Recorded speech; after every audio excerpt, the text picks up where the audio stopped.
Welcome back, SimCFI here, and we're going to get into our stalls lesson now. But let's just do a quick lesson on some basic aerodynamics. So the black, we have a wing here. This is the side profile, it's your airfoil. And the blue is the air going over and under. And so what happens with the wing, see how it's kind of curved on top and more flat on the bottom. So as the air comes over the top, it's going to go over the top a little bit faster than the bottom, and so the faster air on top versus the slower air on the bottom takes into account Bernoulli's principle, and we end up, and I got these backwards, you end up having a high pressure on the bottom and a low pressure on top. And so anything with fluids, air being a fluid, the wing is going to want to move from an area of high pressure to an area of low pressure. It goes up. There's other parts of lift like the downwash and some just the sheer wind, air pushing at the bottom of the wing, some other stuff. But that's the basics. Now some terminology. The front of the wing is the leading edge. The back of the wing is the trailing edge. From the leading edge to the trailing edge, a straight line is called the chord line. And then this pink line is the relative wind. It's going, so if the plane is traveling this way, that means the relative wind is that way. It's opposite the direction of flight. And so the angle, your chord line versus the relative wind makes up your angle of attack. And I have that drawn here in red with, let's just call this like 3 degrees angle of attack. Now when it comes to a stall, if you get the angle of attack high enough, see this is like 18 degrees, it's actually more, but for the sake of learning, the airflow cannot stay smooth over the top and becomes turbulent, and it can no longer develop the amount of lift necessary to sustain level flight. And that makes a stall. You're just losing a lot of lift. Now this buffeting, you have your tail like back here somewhere, and the buffeting is going over the tail. That makes the airplane buffet kind of shake around a little bit. So that's a little indication of you're in a stall. Another indication is that little switch we flicked on and off in pre-flight that turns on that red light in the cockpit that we saw in the last lesson with slow flight. So what's happening is the air at one point has to decide if it's going up or down, above or below the wing. So this point is called the stagnation point, and so as that stagnation point moves, it's eventually going to push up that little switch, which turns on that red light in the cockpit to indicate that you're near a stall. The switch is designed to come on about 5 to 10 knots above the normal stalling speed. So when you get into a stall, it's an aerodynamic stall. It's about the airflow becoming turbulent over the top. And to fix a stall, you just have to lower the angle of attack, and it becomes smooth again. The way we do that is just by pitching the nose down. Now another way to allow you to fly slower, like we were doing in slow flight, you saw that our airspeed indicator went below the green arc. So there's different stalling speeds. Well, why are there different stalling speeds? That's because of flaps. So when you put the flaps down like this, as you can see, it moves that chord line, so it increases the angle of attack, giving us more lift, which therefore, to keep the same altitude, we can lower the nose. So over the long term, we can get slower air speeds with the same angle of attack, with the same pitch angle, I should say, when you add flaps, because it allows you to get the nose down, giving you more room. The same thing here is happening when the ailerons are going up and down.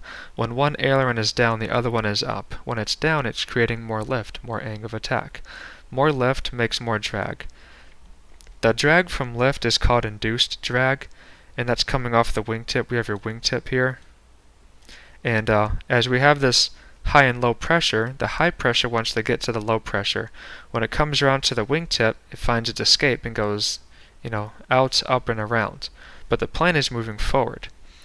So this air tends to spiral like this. These are your wingtip vortices, and it also makes a lot of drag, and that's mostly what your induced drag is. Alright, so that's a quick little aerodynamics lesson. Let's hop in here and do some stalls. If you want to read about more aerodynamics, go to the Aerodynamics chapter of the Pilot's Handbook of Aeronautical Knowledge. Okay, so we're still over Lake Folsom. We're going to set up for an approach to landing stall first. That's going to be simulating landing. So what we want to do is run through the landing checklist. So the landing checklist is going to be fuel pump on, landing light on, mixture full rich, We have our seatbelts on, and the fuel is on the proper tank. Landing checklist complete, and that's right here. If you don't have a placard on the panel for the checklist, you got to physically pull out your checklist and look at it, verify that you did it. So now we want to choose a visual point. So I see a little mountain out there in the distance. Let's choose that, and let's reduce down to like our downwind airspeed, 2300. Let's get the airspeed into the white arc is what we're trying to do. Let's maintain the altitude, maintain our heading by looking at the mountain. And now we're in the flaps range. Let's lower the first notch of flaps. I'm going to let the altitude come down a little bit. Let's lower the RPM some more. Alright, let's get the next notch of flaps down. And let's go full flaps. Just do one at a time, let the airplane stabilize. We'll just hold 3,600 feet, I guess. Okay, so now we're at 80 miles an hour. That's about our normal descending speed, so we'll let the nose down. Let us establish a descent. And see that's about like 5 fingers outside. Got about 500-600 feet per minute on a vertical speed. And so now we just pick a bottom altitude. Let's say we go no lower than 3,400 feet, which is 100 feet from now. So what we do is just reduce power to idle and start pulling that nose up to get us into the stall. And we'll see the red light come on. It's a little hard to make it stall. I gave it a little power, but there's the red light. That's a buffet. You see it shaking. And you see how the wing kind of wants to drop. But at the same time, you know, we're kind of holding it in a stall pretty well. You know, if I give it some power, I'm just holding that yoke back. And so we're losing some altitude. You see the descent rate goes up. You see the wing wants to drop sometimes, but we still have some aileron effectiveness, which is pretty good. Normally you don't have aileron effectiveness. So to recover from the stall, I mean, you could just let go, and there we go, we're flying again. Pitch back. But the real stall recovery is to get the nose down, full power, get rid of the last notch of flaps, let the airplane give it some right rudder. We get to our climbing airspeed, we pitch the nose up. Once we get a positive rate of climb, flaps up a notch, flaps up another notch, and let's just level off at 3,000 feet. And we get back to our little mountain. So we got off heading a little bit, let the airspeed build, get that level flight pitch attitude established outside, point ourselves at the mountain. Got off heading because we were messing around with that stall. So one more time. So we have our landing checklist complete. Add flaps, flaps, and flaps. We're slowing down to our normal landing speed of about 80 miles an hour. And now let's reduce power to about like 1700. Let it descend. Okay, we're maintaining our heading by looking at that mountain. Let's go no lower than this. So we're going to reduce power to idle. Start pulling the nose back.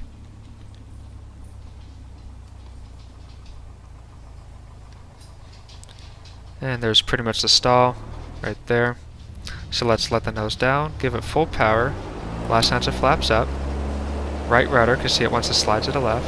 We got climbing airspeed, get the nose up, climbing pitch attitude by looking outside, holding right rudder for the climb. We have a positive rate of climb, let's get rid of the next notch of flaps. And we're still climbing, so let's get the flaps all the way up and accelerate to 85 miles per hour. And I'm just going to go ahead and trim for that. Let's get back up to 3,500. We'll start turning back towards the lake. Let's go left. So look left, clear left. Let's do the climb checklist now. Fuel pump off, landing light off, check fuel pressure, and we're keeping our 85 miles an hour. That is a power off stall.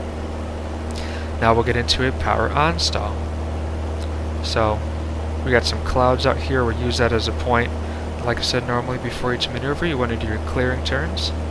A power on stall is simulating a departure stall, so that's in the clean configuration, flaps up, gear up. We have our climbing speed, so you just give it full power at that point, and you just start climbing. And to get into a power on stall, you just want to get the nose higher, and the more we go, the more right rudder we have to give it. So just keep bringing this nose up, more right rudder. We got the red light, right rudder. There's the buffet. Just kind of let the nose down just around level and holding that right rudder still. And we're keeping our point between these clouds. Maintain our heading. Airspeed is good. We can keep climbing now. So that's really easy to get out of the stall. Power on stall. And just kind of let that nose back down. It's all about reducing the angle of attack. You can do it all without power too. Adding power just gives you the airspeed faster.